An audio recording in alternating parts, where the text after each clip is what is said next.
स्वागत है दोस्तों आप सभी का हमारे यूट्यूब चैनल ओटी करियर में। दोस्तों आज का हमारा जो टॉपिक है ओटी टेक्नीशियन जॉब एग्ज़ाम के जो इम्पोर्टेंट टॉपिक्स हैं, क्योंकि बहुत सारे एग्ज़ाम इस समय होने वाले हैं। जैसे कि दिल्ली का एग्ज़ाम हो गया, एम्स का एग्ज़ाम हो गया, ठीक है, या फिर केजीएमयू का एग्ज़ाम हो गया, या फिर लखनऊ का एसजीपीजीआई का एग्ज़ाम हो गया।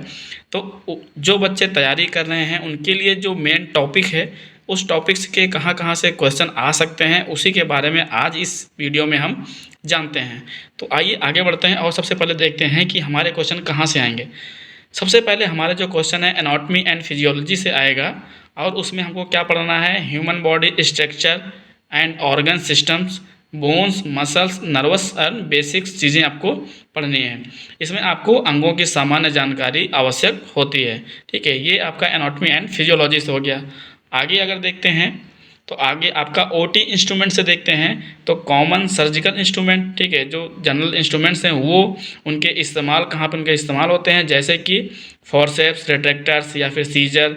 ये चीज़ें आपको इम्पोर्टेंस है, आपको ओटी के सारे इंस्ट्रूमेंट पहचानना आपको आना चाहिए, और इनका उपयोग क्या है, कहाँ पे इस्तेमाल करते हैं, वो आपको आना चाहिए।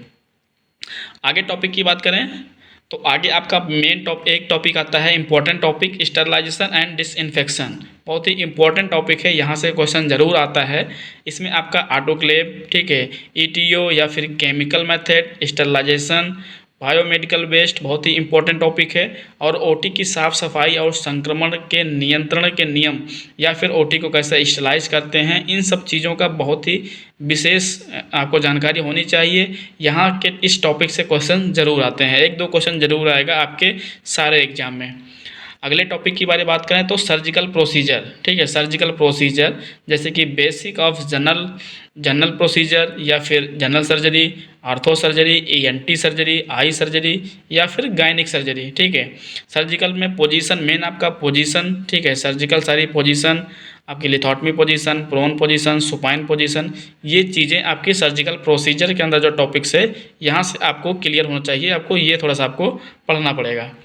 अगला टॉपिक अगर बात करें इंपॉर्टेंट टॉपिक, तो आपका एनेस्थीसिया इंपॉर्टेंट टॉपिक है, क्योंकि एनेस्थीसिया में क्या क्या पढ़ना होगा, आपका कितने टाइप्स के एनेस्थीसिया होते हैं, जैसे कि general anaesthesia, local anaesthesia, spinal anaesthesia. ठीक है, और एनेस्थीसिया में इस्तेमाल होने वाले ड्रग्स के बारे में भी आपको पढ़ना होगा, जैसे कि प्रोपोफॉल, थियोपेंटिन और आदि। ठीक है, तो एनेस्थीसिया और इससे संबंधित दवाएँ आपको जानना बहुत ज़रूरी हैं।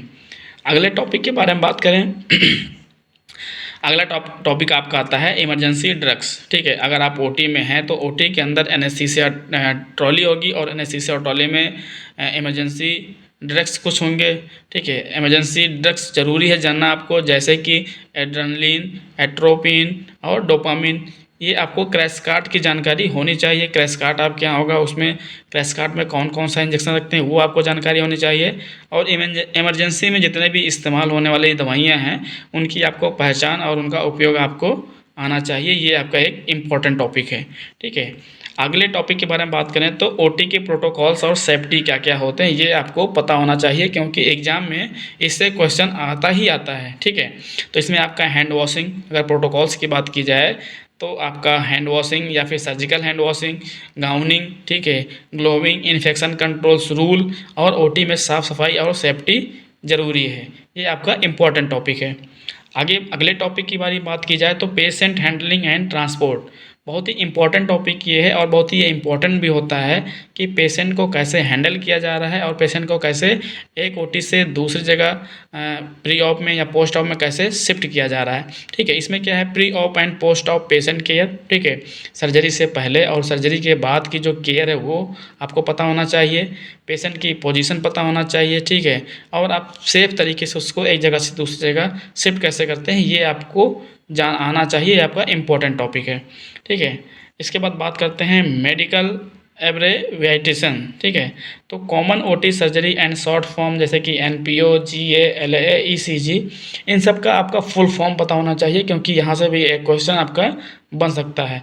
और भी आपके medical full forms and uses और भी आपके होंगे, जैसे कि ईसीजी है, ठीक है, यहाँ पे ईसीजी है, एनपीओ एडिक्वेट क्या होता है, ये सब चीज़ें आपको जानकारी होनी चाहिए। यहाँ से भी आपका एक क्वेश्चन बन सकता है। अगला टॉपिक बात करें जनरल अवेयरनेस। ठीक है, इसमें क्या है, हेल्थ स्कीम्स क्या हैं, नई नई स्कीमें क्या चल रही हैं, मेडिकल न्यूज़ के बारे में आपको देखते रहना होगा, ठीक है। और अगर आप तैयारी कर रहे हैं तो जो प्रीवियस पेपर हैं, ठीक है, जो आप प्रीवियस पेपर हैं, प्रीवियस पेपर आप ध्यान जरूर दें, जैसे कि एम्स का हो गया या फिर DSSS का हो गया। ये सब चीज़ें हैं, जितने एग्ज़ाम्स हुए हैं उनके प्रीवियस पेपर पर आप नज़र रखें, और करंट अफेयर्स और जितने भी हेल्थ न्यूज़ आ रही हैं उन पे आपको ध्यान रखना होगा, तभी आपका ये एग्ज़ाम क्या होगा, क्लियर हो पाएगा, और आपका जो एग्ज़ाम बहुत ही आसानी से आप इसको प्रिपरेशन कर सकते हैं। तो मेरे हिसाब से अगर आप तैयारी कर रहे हैं तो आपको इन 10 टॉपिक्स पर बहुत अच्छी पकड़ आपको करनी होगी, जिससे कि आप अपने जो एग्ज़ाम में अच्छे से आप क्लियर कर सकें। आशा करते हैं कि आपका एग्ज़ाम बढ़िया होगा अगर इस तरीके से आप तैयारी करते हैं तो। बहुत बहुत धन्यवाद दोस्तों, थैंक यू।